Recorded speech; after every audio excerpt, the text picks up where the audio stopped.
Bom, então hoje nós vamos ver a segunda parte de sonegação fiscal.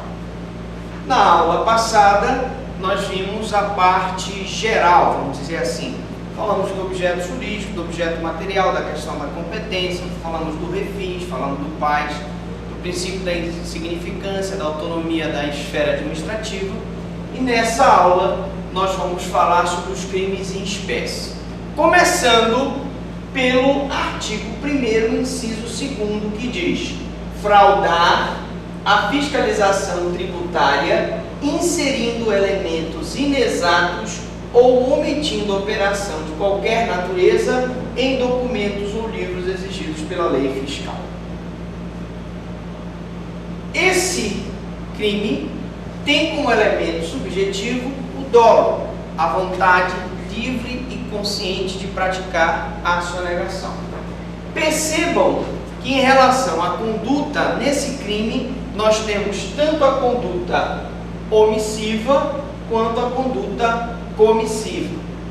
Quando eu falo fraudar fiscalização tributária, essa conduta é comissiva, porque significa um fazer.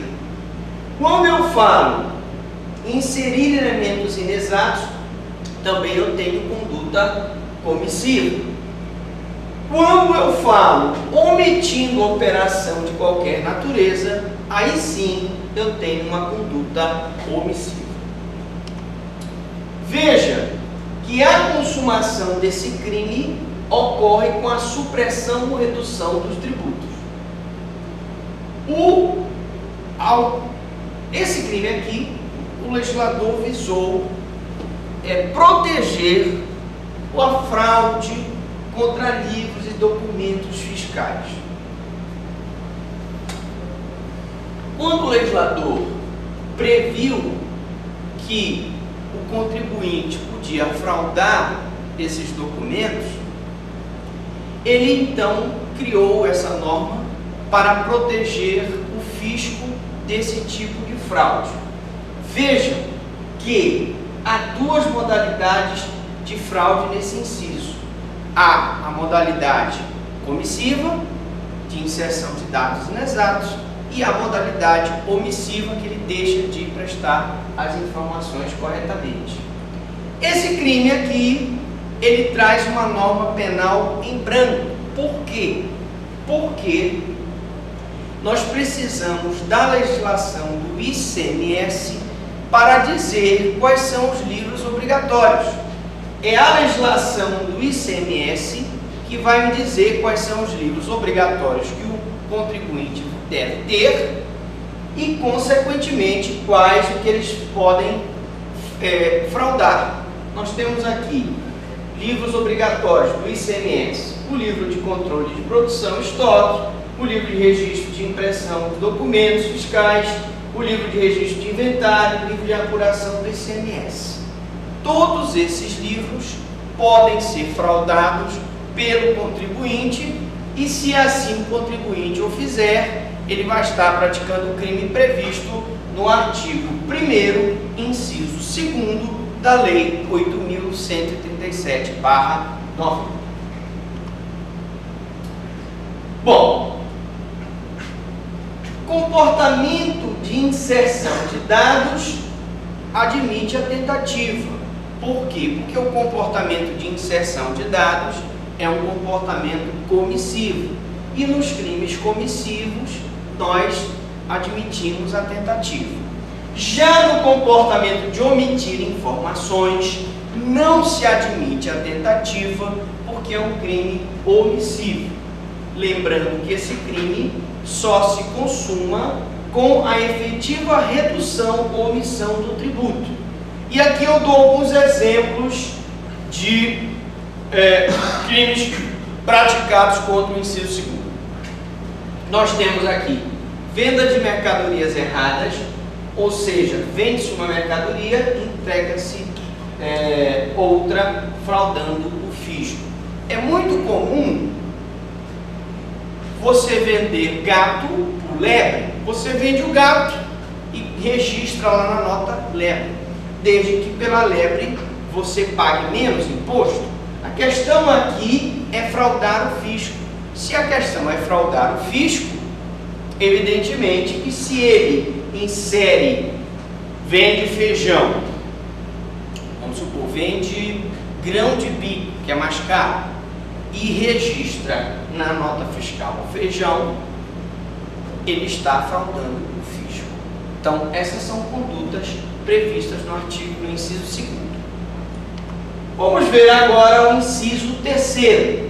Falsificar ou alterar nota fiscal, fatura, duplicata, nota de venda ou qualquer outro documento relativo à operação tributária.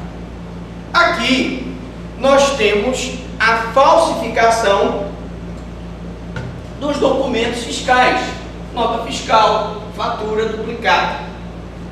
Também nós vamos ter uma norma penal em branco, porque quem vai dizer qual é o documento que o comerciante tem que fornecer numa operação tributária é a norma penal, é a norma tributária e não a norma penal.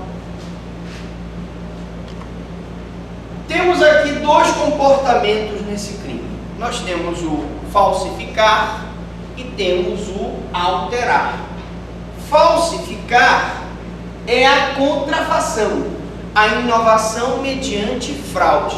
Essa falsificação tanto pode ser feita do documento como um todo. Tu pegas uma nota fiscal, falsifica ela na sua integralidade, você tem um clone, uma cópia fiel falsificada de uma nota fiscal, como tu pode pegar uma nota fiscal verdadeira e alterá-la, ou seja, inserir dados inexatos. Exemplo, tu vendes 500 sacas de feijão, coloca na nota que tu vendeste só 50, tu vais diminuir o pagamento do ICMS.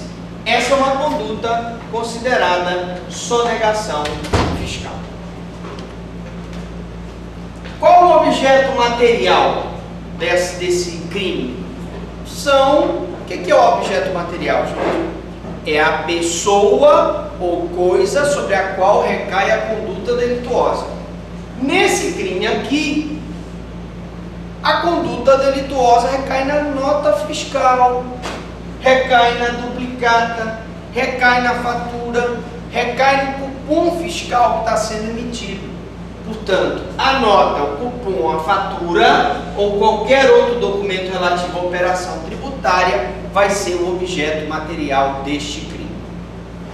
São comportamentos, todos os comportamentos desse inciso 3º são comissivos.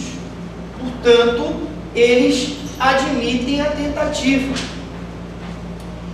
Há necessidade de dolo genérico, mais o elemento subjetivo do injusto, que é reduzir ou suprimir o tributo. Eu falo dolo genérico porque a vontade de sonegar, ela tanto pode ser no sentido de sonegar total ou parcialmente o tributo. A consumação, como nós sabemos que os crimes previstos no artigo 1º são crimes materiais, a consumação se dá com a efetiva redução, supressão ou redução parcial ou total do tributo. São exemplos do inciso 3º do artigo 1º. Colocação de nome fictício nas notas fiscais. É muito comum se criar uma empresa fantasma e se colocar um nome fictício nas notas fiscais. Descrição de venda não tributada. Nós tivemos um caso aí de um estado, por exemplo, que tem uma isenção de venda de feijão. O feijão é adquirido nesse estado, se coloca como se ele tivesse sido adquirido nesse estado. Na verdade, ele foi produzido em outro estado para que ele possa entrar no estado sem pagar o imposto. Então, a descrição de venda não tributada, imaginemos que ele descreva que ele vendeu feijão, porque tem uma isenção de feijão, e ele vendeu, por exemplo, arroz. e ele vendeu, por exemplo, grão de bico, nesse caso, nós vamos ter a descrição de venda não tributada, e isso é crime de sonegação fiscal, previsto no artigo 1º, inciso 3º da Lei 8.137/90. Vamos agora ver o inciso 4º. Elaborar, distribuir, fornecer, emitir ou utilizar documento que saiba ou deva saber falso ou inexato. Meus amigos, esse crime, ele visa reprimir o comércio de notas fiscais falsas.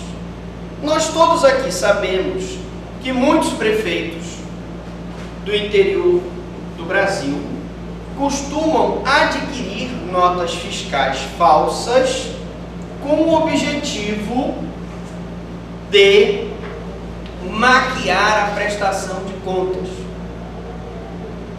Nós, quando trabalhávamos como promotor de justiça de São Sebastião, tivemos a oportunidade de investigar um caso como esse. O prefeito, ele fazia compra de merenda escolar para o município, e como ele tinha que prestar conta daquela merenda escolar, o que ele fazia? Ele comprava a merenda escolar de uma firma fantasma. Essa pessoa, o proprietário da firma fantasma, tinha um irmão que era contador, e o contador vendia as notas fiscais de algumas firmas. Com essas notas fiscais, ele prestava contas para o Tribunal de Contas, como se ele tivesse feito processo licitatório para adquirir aqueles produtos da merenda escolar. Como foi que nós descobrimos que a nota era falsa? Porque nós mandamos chamar o dono da firma, que teoricamente teria participado do processo de licitação, e ele, em depoimento na promotoria, nos disse que ele nunca tinha feito nenhum tipo de negócio com a prefeitura de São Sebastião. Ora, evidente que nós tínhamos aí não só uma sonegação fiscal, como também uma improbidade administrativa. A partir do momento em que ele usa notas frias para maquiar a prestação de contas, a partir do momento que ele usa a nota fria para sonegar o imposto, nós vamos ter aí dois ilícitos: a improbidade e a sonegação fiscal. O documento é materialmente verdadeiro, mas ideologicamente falso. A nota é materialmente verdadeiro, é uma nota fiscal, mas o conteúdo da nota é falso. A firma não existe, é uma firma fantasma. O produto não foi vendido, ou foi vendido em quantidade superior ou inferior à que foi descrita na nota. Todas essas são condutas previstas nesse inciso. O elemento subjetivo é o dolo, vontade livre e consciente de se utilizar de notas fiscais frias para sonegar imposto. A tentativa é possível, pois os comportamentos aqui são comissivos, tá certo? Quando eu tenho um comportamento comissivo, um comportamento de fazer, nós temos uma conduta que admite tentativa. Se fosse omissivo, não admitiria tentativa. Atenção! Não há figura culposa nos crimes de sonegação fiscal. Se vocês forem perguntados sobre a presença da culpa na sonegação fiscal, vocês vão dizer que não existe crime culposo na sonegação fiscal. Mas você pode me perguntar assim: mas professor, tem uma expressão da lei que diz deva saber. Deva saber deve ser interpretado como culpa?